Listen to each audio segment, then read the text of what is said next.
request ng ating listener na si Ismael na taga Bagulin. Alam niyo, trivia pa ha, ang bagul, yun yung yung sanyog. Parang ulit.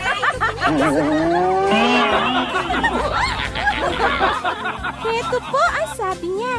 Hello mga friends, dyan sa Mumunting Kutitap. Isa po ako sa mga adik sa programa nyo.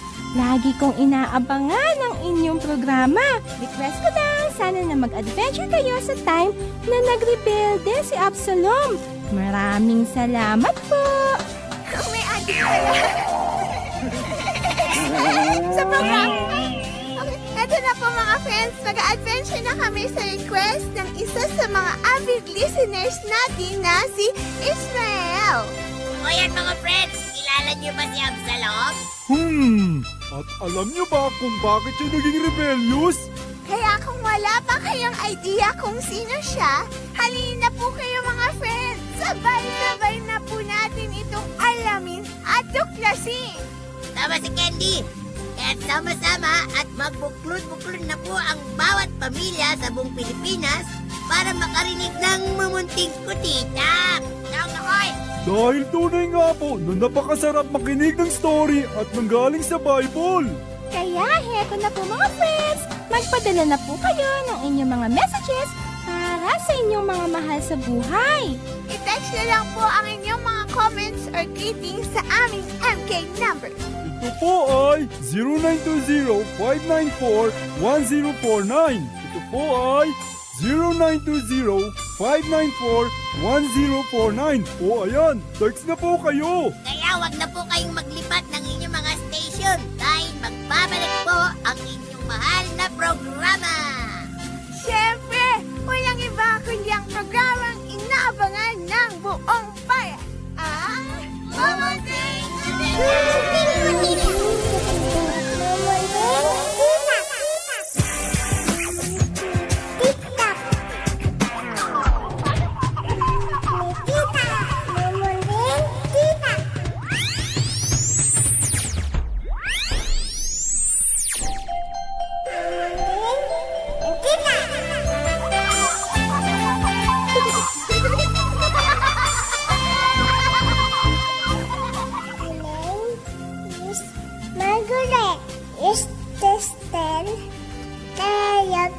Mana. I am 3 years old. Marami po akong tutunan sa Mamutitap. Kaya, next na. Friends, hali na kayo. Kinig kayo ng Mumunting Kutitap.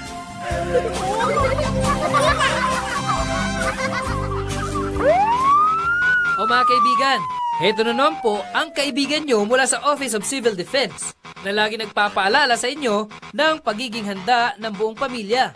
Alam nyo bang kayang-kaya nating sumpuin ang mga kalamidad kung handa tayo sa lahat ng oras?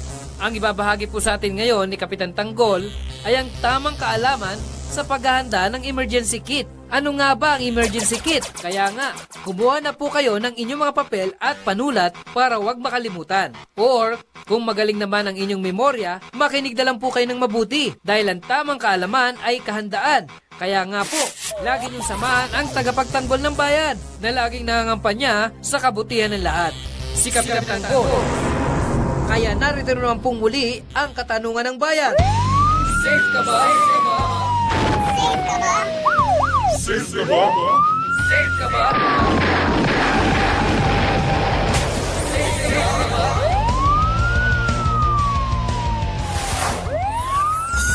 KT, Kapitan Tanggol, siya ang ating depensa. Safe ka ba?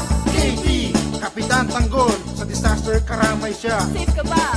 KT, Kapitan Tanggol, siya ang ating depensa. Safe ka ba? KT, Kapitan Tanggol.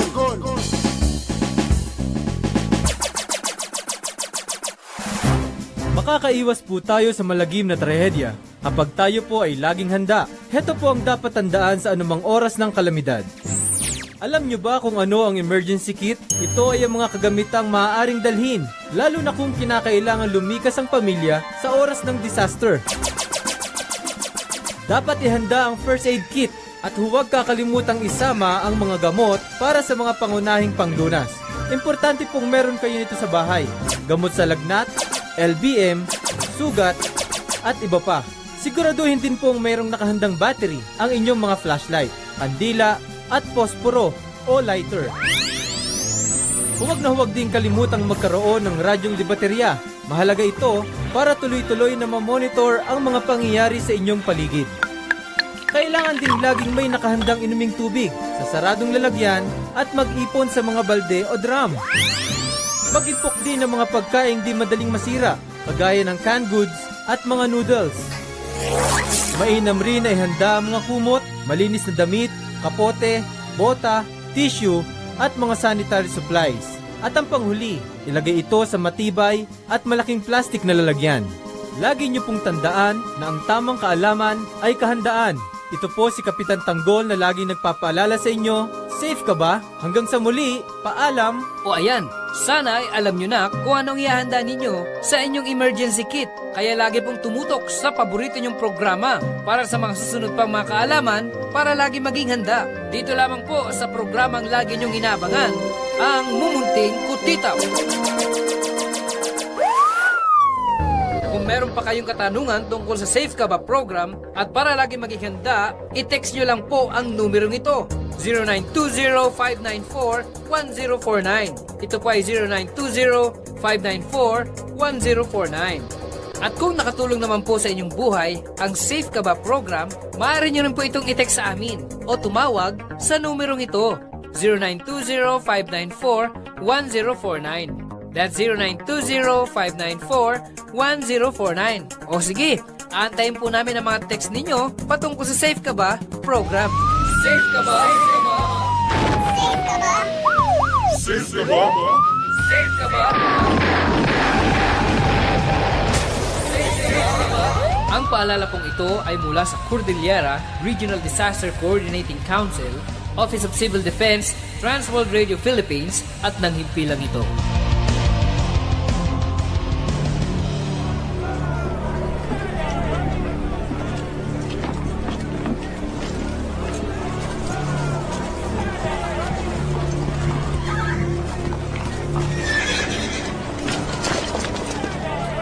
Handa na ba kayo mga kawal? Ito na ang oras para pabagsakin natin ang kaharian ni Haring David.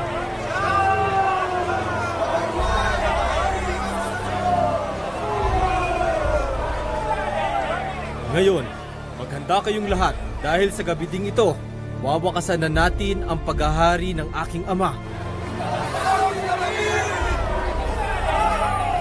Ipunin ninyong lahat ang naniniwala sa ating ipinaglalaban. Lahat ng mga mandirigmang handang ipaglaban ang kanilang magiging bagong hari.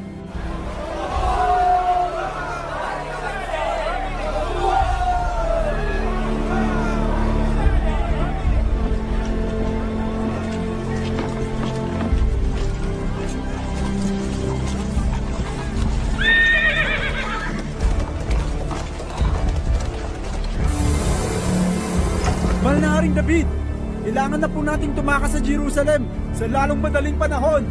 Opo, mahal na Haring David. Nagtipon-tipon ng mga mandirigmang umanib sa pagre-rebelde ni Absalom. Pero kapag umalis ako, anong mangyayari sa Jerusalem? Mula sa angkan ng Benhamita hanggang sa Gat ay nagsama-sama na at papunta na sila dito ngayon. Maging ang mga matatapat at magagaling mong hukbo dito sa Jerusalem ay nakuha na rin ni Absalom ang kanilang loob. Ha? Pero paano nangyari yun? Ano na mangyayari sa Jerusalem kung lilisanin ko ang buhok na ito? Mahal na Haring David, maging ang mga tao ng Jerusalem ay nalason na rin ang kanilang mga pag-iisip sa mababangong pangako sa kanila ni Absalom. Bakit ginagawa ito sa akin ng aking anak? Bakit? Mahal na hari, mas mabuting makatakas tayo bago mahuli ang lahat. Kailangan niyong mabuhay. Nasaan? At sino-sino pa ang taong mapagkakatiwalaan ko? Ako si Joab, ang matapat niyong pinuno. Mahal na Haring David, ako at ang buong kong hukbo ay sasama sa inyo hanggang sa inyong kamatayan. Mahal na Haring David, hindi ko kayo pababayaan, mahal kong hari. Abisay? Hanggang huling patak ng aking dugo, ibibigay ko po sa inyo ang aking buhay, mahal kong hari. Maraming salamat sa inyong lahat. Wala na po tayong dapat pangsayaing sandali, mahal na hari.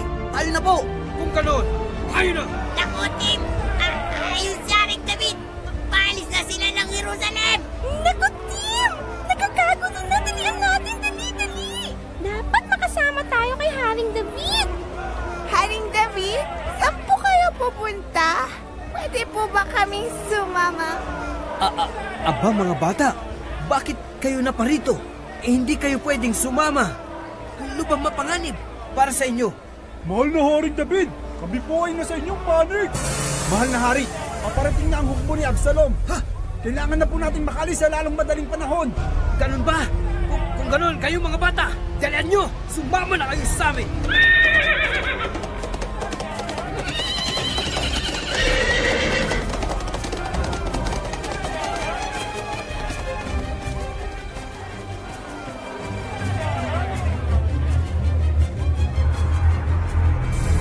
Alang Absalom, wala na po si Haring David dito.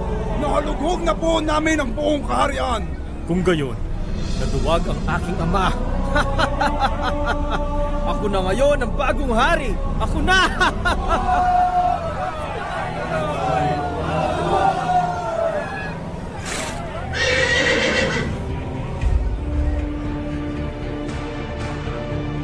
Mahal na Haring David, sino po ba si Absalom? At bakit niya po kayo nais na patayin? Alam niyo mga bata, si Absalom ay aking anak. Ha? Anak niyo po si Absalom? Pero bakit niya po kayong gustong patayin? Hindi niya ba kayo mahal? Napakasakit tanggapin na ang mahal ko pang anak ang nais magpabagsak sa aking paghahari. Nabalot ng puot, galit at paghihimagsik ang aking anak na si Absalom sa akin. Pero bakit si dami-dami pa ng taong pwedeng gumawa sa inyo? Ito pang si Absalom. Alam niyo mga bata, marahil ay pinahintulot na rito ng may kapal na mangyari mga bagay na ito dahil sa mga nagawa kong kasalanan. Napakasama naman ni Absalom at kaya niyang gawin ito sa sarili niyang ama. Kaya kayo mga bata, mahalin niyo at igalangin niyo mga ama. Opo, Haring David. Mahal na Haring David, sina Amihas at Jonathan, narito na sila. Mabuti naman at ligtas kayong nakarating dito. Kumusta ang Jerusalem? Mahal na Haring David, may nais pong iparating si Kisay at ang mga saserdoteng nananatiling tapat sa inyo. Ano yun? Si Ahitopel na inyong lingkod ay nakiusap sa inyong anak na si Absalom.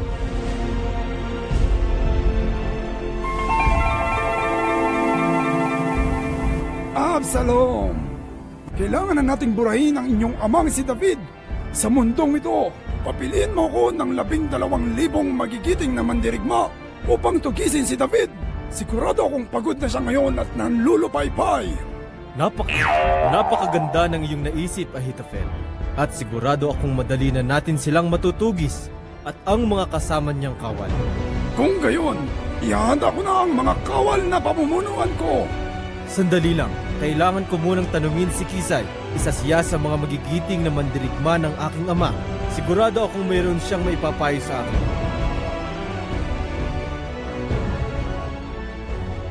Kamahalang Absalom, sa ngayon ay hindi pa kailangang sundin ng nais mangyari na Ahitopel. Ha? Bakit? Bigyan mo ako ng isang magandang rason. Mababangis na parang nakawalang puso ang mga mandirigma ng iyong ama. Matalino ang Haring David. Sigurado akong hindi siya matutulog kasama ng karamihan. Siya ay magpapahinga sa isang hukay o lihim na kuplihan. Kung ganon, ano ang dapat kong gawin? Ganito ang dapat mong gawin.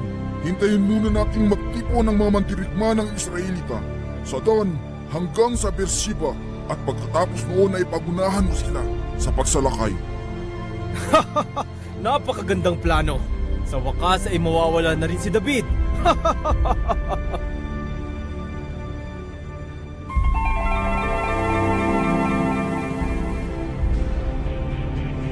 Kaya po kami naparito ay upang ihatid sa inyo ang masamang balitang ito.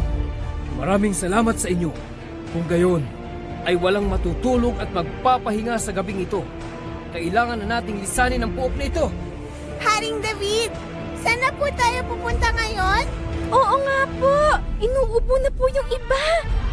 Baka po kasi mapahamak tayo. Huwag kayong mag-alala mga bata. Hindi tayo pababayaan ng Diyos. Pero, saan po tayo pupunta? Tsaka I'm sure, inaabangan tayo ng mga tauhan ni Absalom. Sa Mahanaim tayo pupunta. Sa lugar na iyon ay ligtas tayong lahat.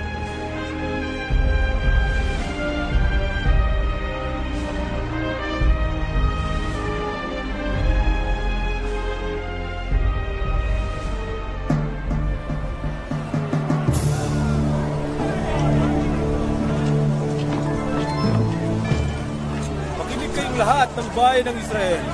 Nagtipon-tipon ang bawat tipi ni Israel sa isang layunin. Ang patumbahin sa araw na ito ang Haring David. Ako si Absalom, ang papalit sa kanyang trono. Ngayon, ihanda ninyo ang inyong mga sarili dahil ito na ang araw upang patayin ang aking amang si David.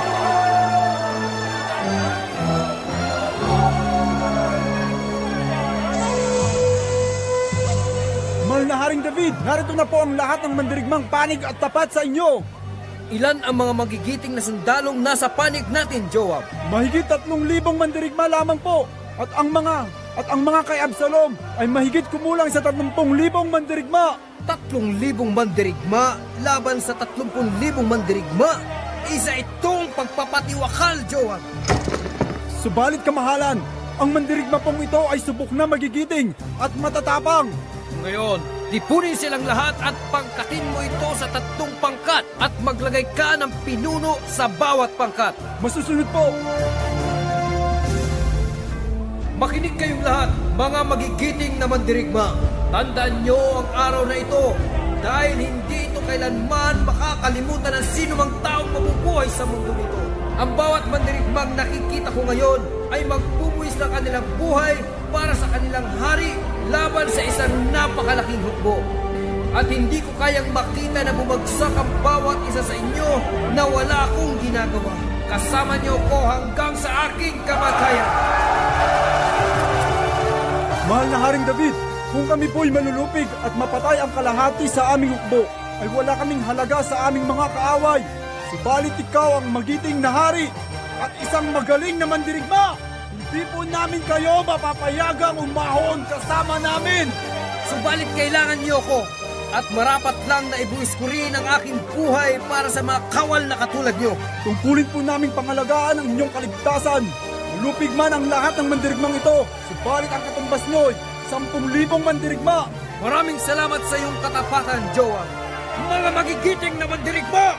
Meron lang sana akong ihilingin sa inyong lahat na alang-alang sa akin, huwag niyo sanang saktan ang aking anak na si Absalom. Ngayon, humayo kayo at ang pagpapala ng Diyos ang sumainyo. Grabe, Tim! Narinig niyo ba yun? Kinikilabutan ako sa sinabi niya. Kahit na gaano kasama ang ginagawa ni Absalom kay Haring David ay mahal pa rin niya ito.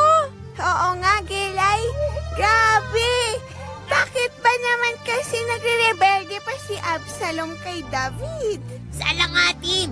Hindi mapaamak si Absalom at magkapati na sila ni Haring David. Ayun, Tim! Sumugod na ang mga mandirigma ng Israel. Grabe, Tim!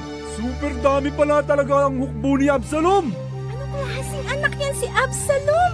Sana nga, Tim, manalo sina Joab!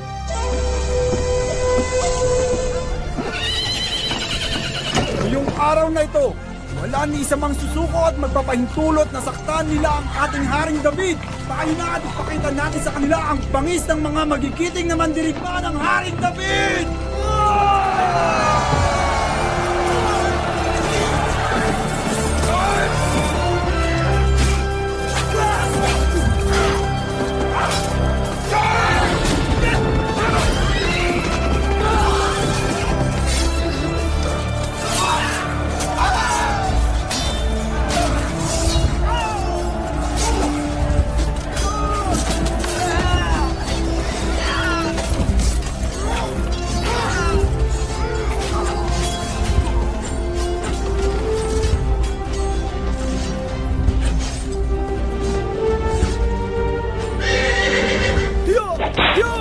Sugod!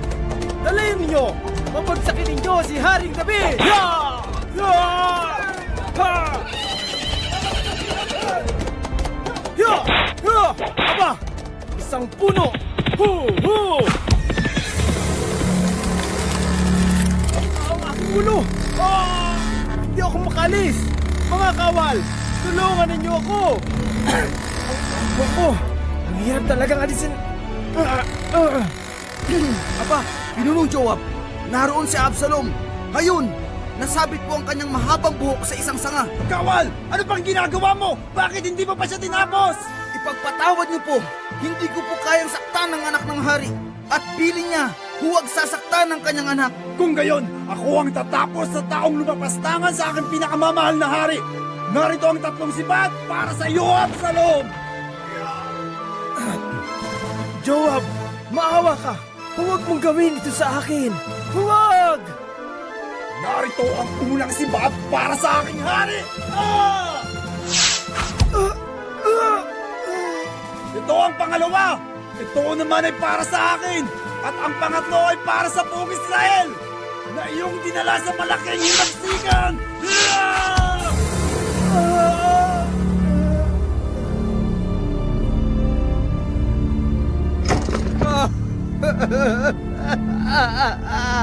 Anak ko, Absalom, bakit ikaw pa kailangan magdusa sa lahat ng aking mga kasalanan? Mahal na mahal kita, anak ko.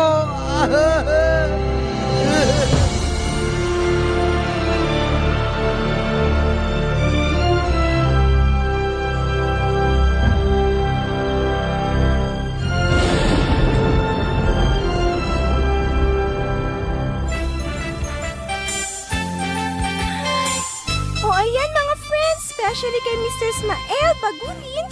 Sana ay nasiyahan ka sa aming adventure today. Ano ba yan? Bakit nasiyahan? Nalungkot syempre. Oo, napakasad. Pero sana naman ay marami ding natutunan ng ating mga listeners. Kaya kayo, huwag na huwag po kayo magre-rebelde sa inyong mga magulang. Baka ma-stuck kayo sa tree. Tama po. Nakita niyo siguro nangyari kay Absalom. Sumabit lang ang kanyang buhok. Natalo na siya. Lagi niyo po sanang susundin ang kanilang payo at utos. Dahil kahit anong mangyari, lagi natin sa isip na mahal tayo ng ating mga magulang. Kagaya po ng pagmamahal sa atin ni God. Kahit patuloy tayong gumagawa ng masama, nariyan lamang siya para sa atin. Kaya bumili na kayo ng MK album. Mahal ni God! At alam niyo ba mga friends, hinihintay lang tayo ni God na magbalik loob sa Kanya. Kaya ito na pang oras para lumapit tayo sa Kanya, di ba? Oo nga! I-text nyo lang po ang aming MK number at tutulungan namin kayo habang hindi pa huli ang lahat. Ito po ang aming MK number. 0920-594-1049. Yan po ay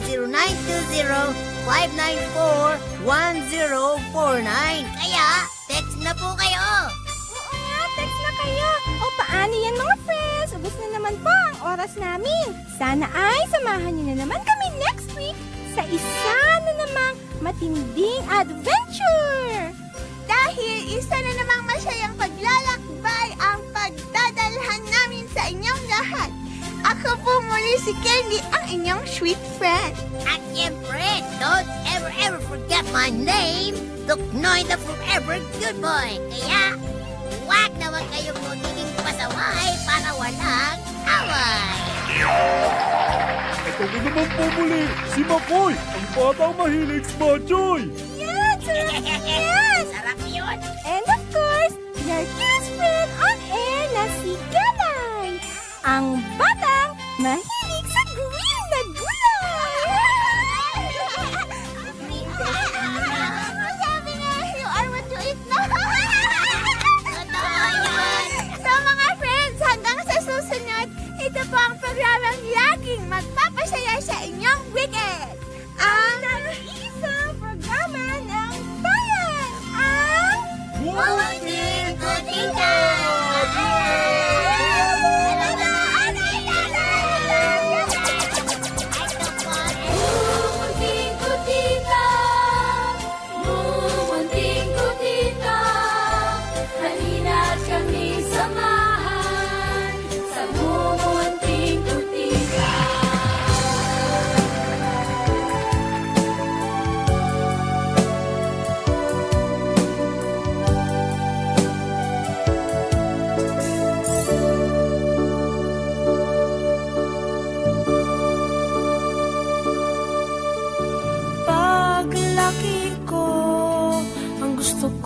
maging isang pulis.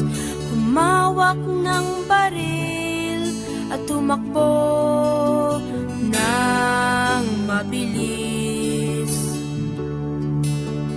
Paglaki ko, ang pangarap ko'y maging doktor. Suot ko ay puti, dala ko ay mga gamot. Mumunting pangarap sana ay matupad. Sana ang hirap ay hindi maging hadlang. Tulungan kami abutin ang pangarap. Munting pangarap. Magandang araw mga kids! Ang programang ito ay hatid sa inyo ng Transworld Radio. I'm sure marami na naman kayong natutunan sa araw na ito. Kung gusto nyong bumati at makipagkaibigan sa amin o kaya naman ay may mga katanungan kayo o nais idagdag sa aming programa, mag-text lang. I-type lang ang MK, space at ang inyong suggestions, questions, greetings at isend sa number na ito, 0920-594-1049. Uulitin ko ha, 0920-594-1049. Kaya mga kids, ano pang hinihintay nyo? Mag-text na at makipagkaibigan sa amin dito lamang sa Mumunting Kutitap. Mumunting pangarap sana ay matupad. Sana ang hirap ay hindi maging hadlang. Tulungan kami abutin ang pangarap. Munting pangarap sana'y matupad.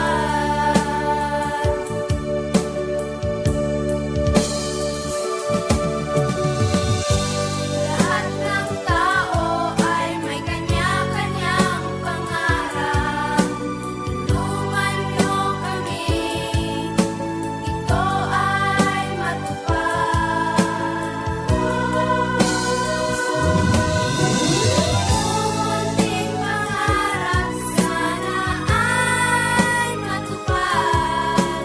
Sana ang hirap ay hindi maging hadlang. Tulungan kami abutin ang pangarap. Munting pangarap sana'y matupad. Munting pangarap sana ay matupad. Sana ang hirap ay hindi maging hadlang.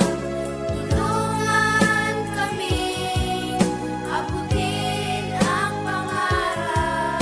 Munting pangarap sana'y matupad. Munting pangarap sana ay matupad. Abangang muli ang inyong mga kaibigan sa Mumunting Kutitap sa Sabado ay 9 ng umaga dito sa 1143 DZMR Missions Radio. Huwag kayong aalis dahil sa ilang sandali, susunod na ang Uubing Kami kasama si Auntie Jing at Love. Mahirap magpalaki ng magulang. Para kang may kambal. Buti na lang magandang kita.